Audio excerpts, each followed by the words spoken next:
In 1898, a German pharmaceutical company launched a new cough medicine.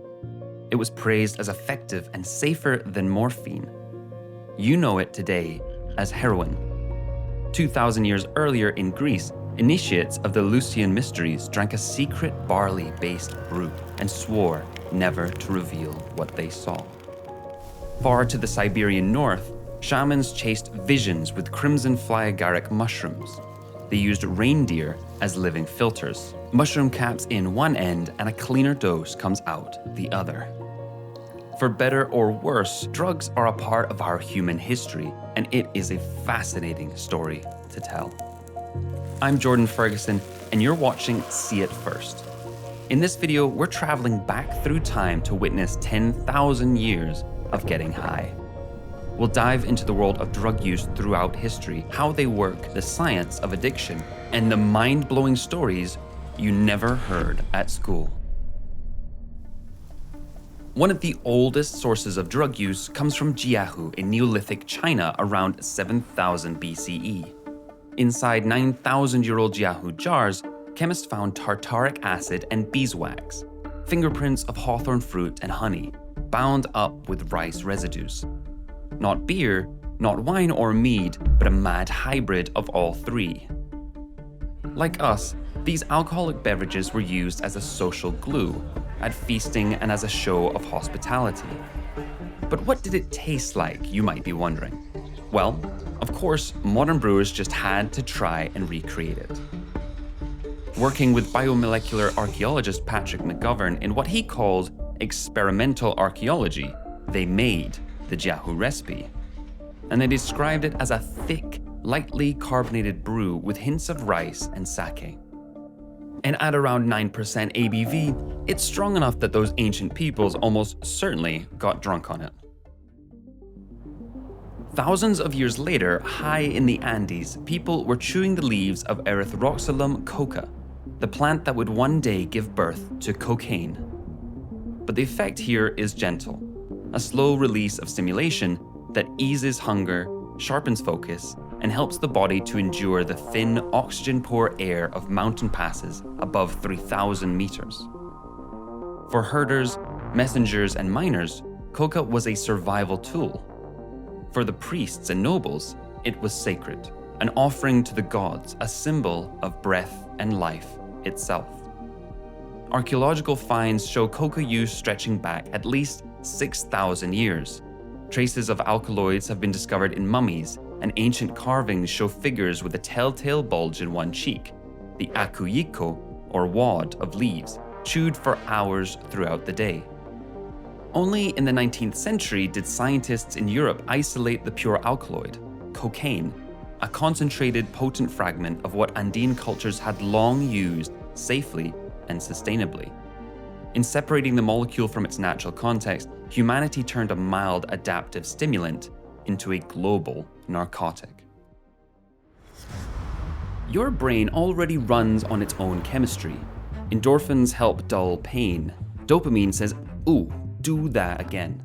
Serotonin steadies your mood, and adenosine slowly builds sleep pressure as the day goes on. Drugs work because they tap into these same systems. Picture certain brain cells with tiny locks on their surface. These are receptors. A drug is like a key. When it fits the right lock, it triggers a reaction inside that cell. At the places where brain cells talk, the synapses, drugs can do four main things. They can mimic a natural signal. For example, morphine fits into the brain's endorphin receptors, easing pain. They can block a signal. Antihistamines do this by blocking histamine receptors, calming allergic reactions. They can boost a signal. Benzodiazepines enhance GABA, the brain's main calming chemical. Or they can prolong a signal, like cocaine, which stops dopamine from being reabsorbed, flooding the system and making you feel great. Every drug works the same basic way, not by inventing new feelings, but by hijacking the chemistry that was already there. In a Roman physician's shop, 1st century CE, poppy heads were scored and the milky sap dried to a brown resin. This was opium, from the Greek opion, the little juice, as they called it.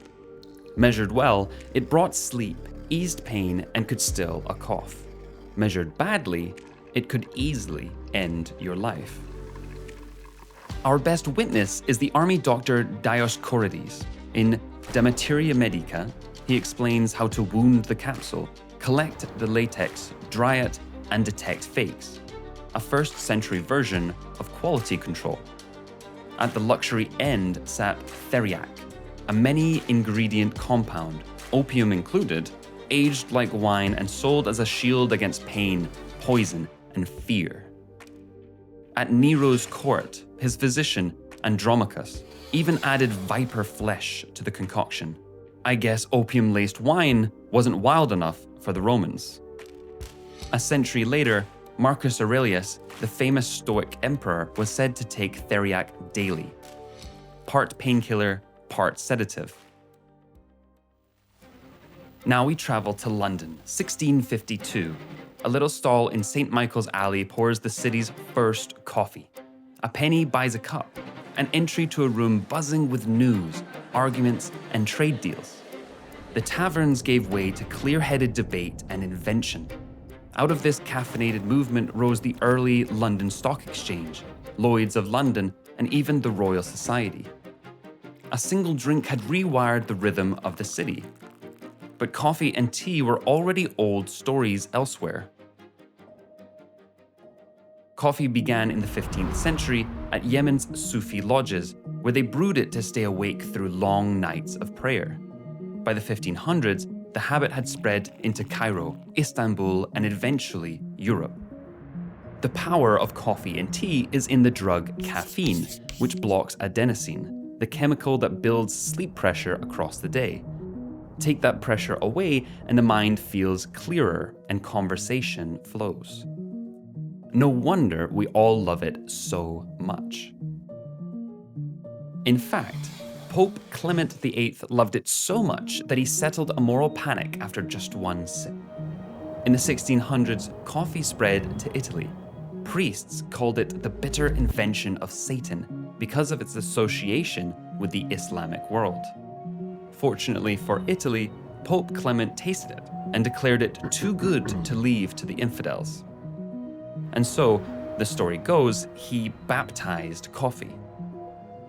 Whether or not this actually happened, the tale captures a truth about the time. Everyone in Europe loved coffee, and there was no turning back. That first sip in the morning still lights up the same reward circuits that drive all our pleasures, and in some cases, our compulsions. Addiction isn't a moral failure. It's simply the result of your brain's learning system being pushed too far. When a drug hits the brain's reward circuit, it sends a clear message. Remember this. Do it again. That burst of dopamine doesn't just feel good, it tells the brain that whatever caused it is worth repeating. With repetition, the brain then adjusts. Tolerance rises, and the same dose does less. At the same time, your brain learns the pattern of taking the drug. The people, the place, and the time of day. Soon, those cues alone can trigger craving long before that first hit. That's how the addiction loop tightens.